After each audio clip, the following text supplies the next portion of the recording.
Word meaning মনে থাকে না, কি করা যায়? এত এত শব্দ অর্থ কি মনে রাখা যায়? এটা কি আদৌ সম্ভব?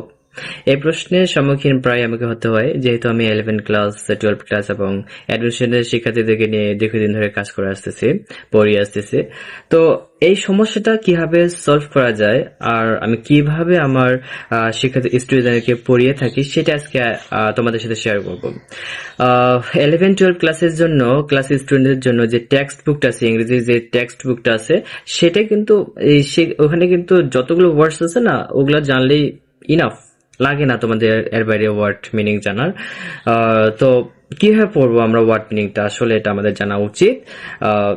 তো তোমরা হচ্ছে যখন কোনো টেক্সট পড়বো, তখন শুরু থেকে শেষ পর্যন্ত পড়ে যাব এবং আননোন যে ওয়ার্ডস গুলো আছে ওগুলো জাস্ট পেন্সিল দিয়ে কি করব, আন্ডারলাইন করব। প্রথমে আমাকে যে মিনিং বার করতে হবে এমনটা না, মিনিং বার করার কোনো চেষ্টা করতে হবে না, জাস্ট পড়ে যাও এবং আননোন ওয়ার্ডস গুলো আন্ডারলাইন করো। এই যে তুমি যখন আন্ডারলাইন করতেছো তখন একবার পড়া হয়ে যাচ্ছে তোমার ওয়ার্ড মিনিংটা, ওয়ার্ডটা পড়া হয়ে যাচ্ছে, পরিচিত অর্জন করতেছো। তারপর তুমি আবার শুরু থেকে একদম একটা একটা ওয়ার্ড করে বার করবা এবং ডিকশনারি থেকে তুমি শব্দের অর্থগুলো খুঁজে এনে তুমি জাস্ট আন্ডারলাইন যে ওয়ার্ডটা করছো তার নিচে লিখে রাখবা পেন্সিল দিয়ে।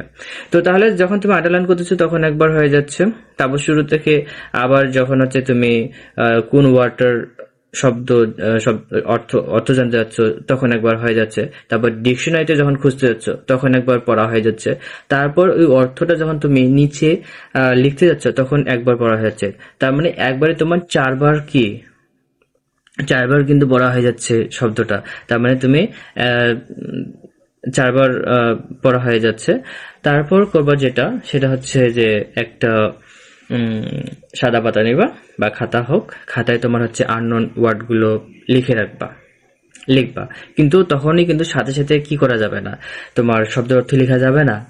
সেটা তোমার মিনিমাম 1 ঘন্টা গ্যাপ দিয়ে বা 2 ঘন্টা 3 ঘন্টা গ্যাপ দিয়ে তারপর তুমি ওই শব্দের অর্থগুলো লিখবা, রিকল করবা আর লিখবা। তো এইভাবে পড়লে কি হবে, যে দেখো যে আমি কেন এইভাবে পড়তে বলতেছি। এখন তোমাকে যদি তোমার নাম জিজ্ঞাসা করি বা তোমার বাবার নাম জিজ্ঞাসা করি, তোমাকে কিন্তু 1 সেকেন্ড ভাবতে হবে, জাস্ট তুমি জিজ্ঞাসা করার সাথে সাথে ঠাস করে বলে দিচ্ছ। কেন এটা হচ্ছে? কারণ ওই নামের সাথে তুমি পরিচিত। তার মানে তোমার কাজ হচ্ছে কি, যে ওই ওয়ার্ডের মিনিং এর সাথে তোমাকে পরিচিতি অর্জন করতে হবে।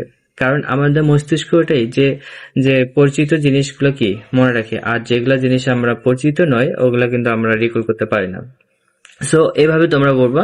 আর এভাবে পড়লে আরেকটা মানে বেনিফিট হয়, যেমনটা হচ্ছে কি যে তুমি আহ, শব্দটার অর্থ জানার সাথে সাথে বাক্যে কিভাবে ব্যবহৃত হচ্ছে সেটা তুমি জেনে যাচ্ছ। ওই শব্দটা ব্যবহার করে কিভাবে একটা নতুন বাক্য বানানো যায় সেটা তুমি কিন্তু জেনে যাচ্ছ।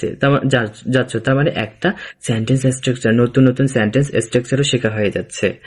তারপর যেটা তুমি তোমার ক্রিয়েটিভ রাইটিং এ ইউজ করতে পারবা, বুঝতে পারছো?